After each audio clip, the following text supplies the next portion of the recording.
दोस्तों, नीला ग्रह पृथ्वी सौर मंडल की इकलौती ऐसी जगह है जहां जीवन के बसने के लिए सही जमीन, वातावरण, पानी, गुरुत्वाकर्षण और इकोसिस्टम है। लेकिन यहाँ रहने वाले बुद्धिमान इंसानों को हमेशा ये डर सताता है कि अगर भविष्य में कोई महाप्रलय अचानक से पृथ्वी पर दस्तक दे देता है तो यहाँ बसे इंसानी जीवन का क्या होगा। ऐसी डर व उत्सुकता के चलते वैज्ञानिक ब्रह्मांड में अपना दूसरा घर तलाश रहे हैं और इस कोशिश में लगे हैं। यहाँ तक कि इंसान चंद्रमा तक पहुंच चुके हैं और अब मंगल पर जाने की तैयारी कर रहे हैं। मगर क्या आपने कभी सोचा है कि सौर मंडल के अन्य ग्रहों की जमीन कैसी दिखती होगी, वहां का वातावरण कैसा होगा और क्या वहां इंसान सरवाइव कर पाएंगे? इन्हीं सवालों के जवाब खोजने के लिए हमने भी इन सभी ग्रहों पर स्टडी की और जो अविश्वसनीय तथ्य हमारे सामने आए उन्हें देखकर हमारे भी होश उड़ गए और हमने ये जानकारी आपके साथ शेयर करने की ठान ली। इसलिए आज हम आपको सौर मंडल के कुछ ग्रहों की असल तस्वीरें तो कुछ की एनिमेटेड फोटोज दिखाकर बताएंगे कि आखिर उनकी जमीन कैसी है और वहां के मिट्टी और पत्थर कैसे हैं, धातु या कुछ और है वहां, और क्या वहां पर वायुमंडल मौजूद है या नहीं। तो पूरा वीडियो जरूर देखिएगा। सबसे पहले सौर मंडल के जन्मदाता सूर्य की बात करें तो सूर्य गर्म वायुओं से बना एक तारा है जिसके पास अपनी कोई ठोस सतह नहीं है, बल्कि यह आग का गोला 70% हाइड्रोजन, 28% हीलियम, 1.5% कार्बन, नाइट्रोजन व ऑक्सीजन और 0.5% अन्य धातुओं जैसे कि नियोन, आयरन, सिलिकॉन, मैग्नीशियम और सल्फर से बना है। चौंकाने वाली बात तो यह है कि सूर्य सौर मंडल का 99.8% हिस्से के बराबर है और बाकी 0.2% में ग्रह, क्षुद्र ग्रह और धूमकेतु इत्यादि आते हैं। सूर्य का डायमीटर पृथ्वी के मुकाबले 109 गुना बड़ा है। इसके विशाल काय रूप का अंदाजा आप इसी बात से लगा सकते हैं कि पृथ्वी के आकाश में जो सूर्य एक छोटी पीली गेंद की तरह चमकता है उसमें 13 लाख पृथ्वी एक साथ समा सकती है। सूर्य के केंद्र में न्यूक्लियर फ्यूजन प्रक्रिया होती है जिससे वो असीमित ऊर्जा और गर्मी का उत्पादन करता है। वैज्ञानिकों की माने तो सूर्य जितनी ऊर्जा उत्पन्न करने के लिए 100 बिलियन टन डायनामाइट का हर सेकंड विस्फोट करना होगा, जो कि नामुमकिन है। वहीं इस प्रक्रिया की वजह से सूर्य के केंद्र का तापमान 15 मिलियन डिग्री सेल्सियस होता है, जो कि उसकी सतह के ऊपरी हिस्से यानी कि फोटोस्फीयर तक आते आते घटकर 5600 डिग्री सेल्सियस तक पहुंच जाता है। हालांकि इस वक्त सूर्य के पास अपनी कोई ठोस सतह नहीं है, लेकिन कहा जाता है कि सौर मंडल की उत्पत्ति के दौरान मरकरी, वीनस, अर्थ और मार्स जैसे टेरेस्ट्रियल प्लैनेट्स का जन्म सूर्य से ही हुआ था। चलिए अब अपने सफर में आगे बढ़ते हैं और चलते हैं मरकरी यानी कि बुध की तरफ।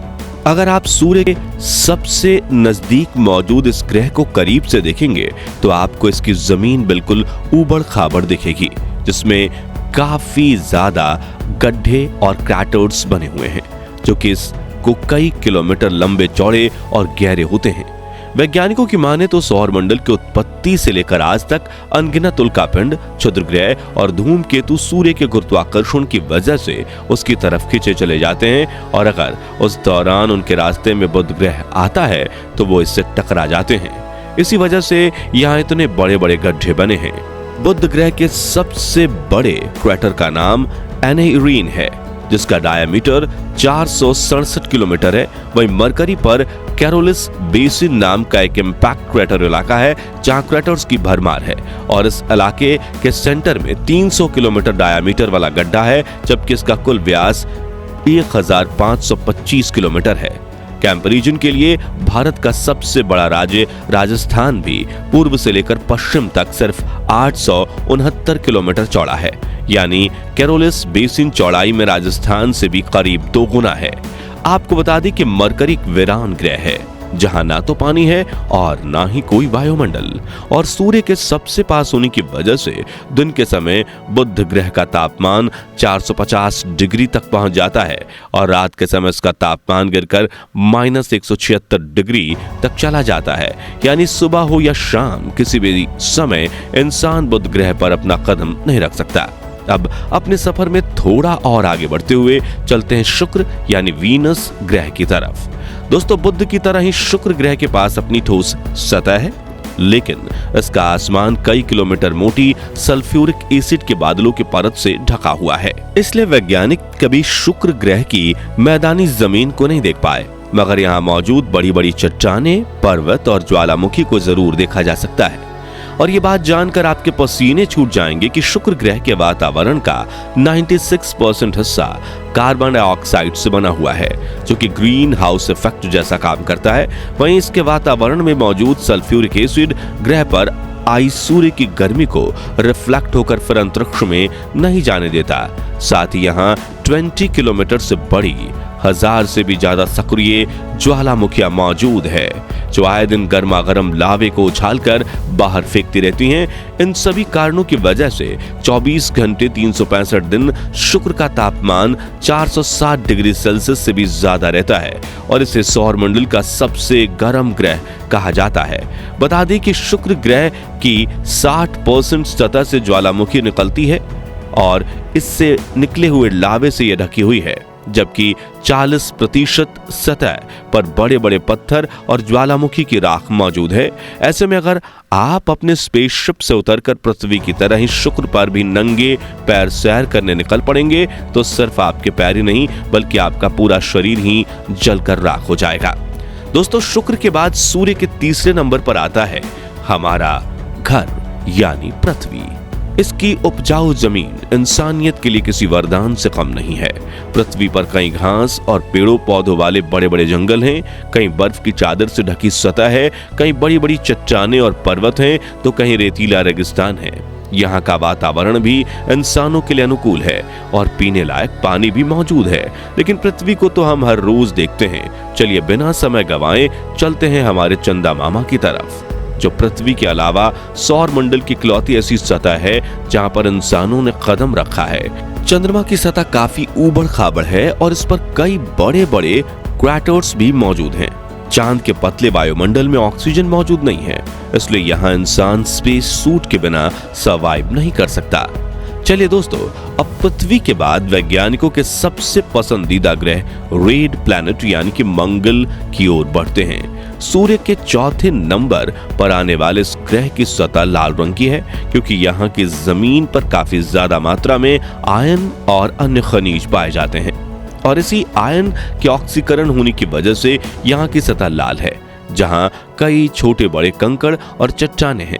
हालांकि इस वक्त तो मंगल की जमीन रेगिस्तान की तरह सूखी है, लेकिन जब नासा ने अपने अपॉर्चुनिटी रोवर को मंगल पर सैर करने के लिए भेजा था, तब उसने ये पता लगाया था कि प्राचीन काल में मंगल की सतह पर पानी की नदियां बहती थीं, लेकिन समय के साथ साथ मंगल का पानी सूख गया और ये लाल रेगिस्तान बनकर रह गया।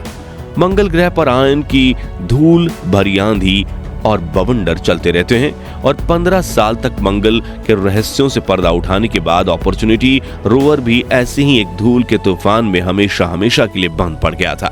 मंगल ग्रह की सतह को देखकर कई साइंटिस्ट्स का मानना है कि पहले यहाँ जीवों की कोई बस्ती जरूर होगी, जिसका किसी प्राकृतिक या किसी अन्य कारणवश विनाश हो चुका होगा। और आपको ये जानकर हैरानी होगी कि अमेरिकी स्पेस एजेंसी नासा 2030 में मंगल ग्रह पर इंसान भेजने वाली है और अमेरिका की रहने वाली 20 साल की एलिसा कार्सन का बचपन से सपना है कि वो मंगल ग्रह पर जाने वाली पहली अंतरिक्ष यात्री बने। इसलिए वो तब से लेकर आज तक इसकी प्रैक्टिस करती आई हैं और शायद नासा भी भविष्य में पहली बार एलिसा को ही मंगल पर भेजेगी। चलिए अब अपने सफर में आगे बढ़ते हुए सौर मंडल के सबसे बड़े ग्रह जुपिटर यानी कि बृहस्पति की ओर चलते हैं। दोस्तों, जुपिटर को गैस जायंट कहा जाता है, यानी कि इस ग्रह पर कोई ठोस सतह नहीं है और ये पूरी तरह से गैस व तरल पदार्थों से बना हुआ है। बृहस्पति का आकार इतना बड़ा है कि उसके अंदर 1300 पृथ्वी समा सकती है। वहीं इसका वायुमंडल 1/4 हीलियम द्रव्य के साथ मुख्य रूप से हाइड्रोजन से बना हुआ है, जो हजारों किलोमीटर की गहराई तक फैला हुआ है, जो नजदीक से देखने पर तूफानी बादलों के रूप में दिखाई देता है। जुपिटर के पास 95 मून्स हैं, जिनमें से आइयो, यूरोपा, गैनियामेड और कैलिस्टो आकार में सबसे बड़े हैं। यहाँ गौर करने वाली बात तो ये है कि भले ही बृहस्पति कोई ठोस सतह वाला ना हो, लेकिन ये सौर मंडल में दाखिल होने वाले बाहरी उल्कापिंडों और धूमकेतु जैसे ठोस पदार्थों को अपनी ओर खींच लेता है और अपने अंदर समा लेता है, जिस वजह से इसे सौर मंडल का वैक्यूम क्लीनर भी कहा जाता है। और दोस्तों, बृहस्पति की ये शक्ति पृथ्वी के लिए वरदान है, क्योंकि अगर ऐसा ना होता तो शायद वो उल्कापिंड पृथ्वी की ओर ही आते और पृथ्वी पर भारी तबाही मचा देते। जी हाँ, आपको बता दूं कि इसी तरह साल 1994 में एक बार बड़ा धूमकेतु पृथ्वी की तरफ आ रहा था, लेकिन बृहस्पति ने उसे अपनी ओर खींच लिया और एक भयंकर विस्फोट के बाद सब शांत कर दिया। अंतरिक्ष के इस खौफनाक हादसे के बारे में हमने डिटेल्स वीडियो बनाया है, जिसे आप एंड स्क्रीन में दी गई लिंक से देख सकते हैं। चलिए अब सौर मंडल के दूसरे गैसीय ग्रह सैटर्न यानी कि शनि पर एक नजर डालते हैं। दोस्तों, बृहस्पति की तरह शनि के पास भी अपनी कोई ठोस सतह नहीं है। हालांकि शनि के चारों ओर एक रिंग जरूर दिखाई देती है, जो बहुत ही खूबसूरत है, जो कि जमी हुई बर्फ और चट्टान के टुकड़ों जैसे ठोस पदार्थों से बनी हुई है। और जब ये बर्फ सूर्य से आने वाली किरणों को रिफ्लेक्ट करती है तो ये चमकती हुई नजर आती है। शनि का वायुमंडल 96% हाइड्रोजन, 3% हीलियम और 1% अमोनिया और इथेन जैसे वायुओं से बना हुआ है।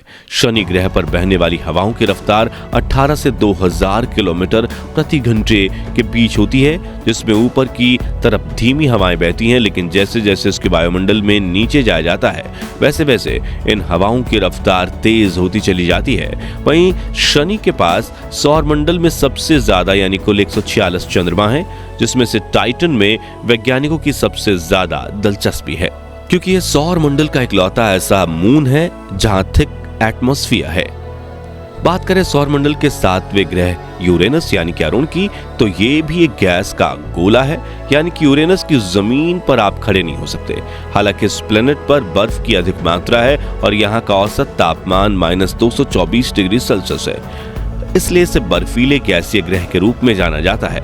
वातावरण की बात करें तो इसके वायुमंडल में 83% हाइड्रोजन, 15% हीलियम और 20% मीथेन गैस मौजूद है। अरुण ग्रह के पास 27 चंद्रमा हैं और ये सूर्य से इतना दूर है कि इसे सूर्य का एक चक्कर लगाने में 84 साल का वक्त लगता है। दोस्तों, आखिर में सोलर सिस्टम के 8वें ग्रह नेपच्यून यानी कि वरुण की ओर नजर डालें तो ये भी एक गैसीय प्लेनेट है और अन्य गैसीय ग्रहों की तरह इसके पास भी अपने रिंग्स हैं, लेकिन ये छल्ले काफी पतले और धुंधले हैं, इसलिए इन्हें देखना बहुत मुश्किल है।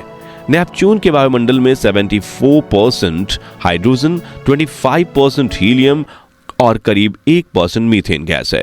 वहीं इसके वायुमंडल में बर्फीले बादल मौजूद हैं और इस ग्रह के पास भी कोई ठोस सतह नहीं है। इस ग्रह का रंग नीला है और इस पर करीब 2000 किलोमीटर प्रति घंटे की रफ्तार से हवाएं बहती हैं। आपको बता दें कि नेपच्यून का आकार पृथ्वी से करीब 4 गुना बड़ा और वजन 17 गुना भारी है। इसके पास 13 ज्ञात चंद्रमा हैं और आज तक सिर्फ नासा के वॉयेजर 2 स्पेसक्राफ्ट ने इस ग्रह को पास से कैप्चर किया था। और चौंकाने वाली बात यह है कि नेपच्यून को सूर्य का एक चक्कर लगाने में करीब 60,190 दिन यानी कि 165 साल का समय लगता है, जो कि सौर मंडल के किसी भी ग्रह से कई गुना ज्यादा है। तो दोस्तों, आज के लिए बस इतना ही। आप हमें कमेंट्स में जरूर बताइए कि अगर आपको मौका मिले तो आप क्या चांद और मंगल ग्रह पर जाकर बसना चाहेंगे। और वीडियो तो अच्छा लगा ही होगा, तो जल्दी से इसे लाइक और शेयर करके हमें सपोर्ट जरूर कीजिए। साथ ही ऐसे ही स्पेस से जुड़े ऐसी ही रोमांचक जानकारियों के लिए वीडियोस हमारे देखते रहिए। हमारे चैनल को सब्सक्राइब कर लीजिए, इसके लिए पास वाली घंटी जरूर बजा दीजिए ताकि आपको नोटिफिकेशन मिले, और इसके साथ साथ फेसबुक पेज को फॉलो करना मत भूलिएगा। धन्यवाद।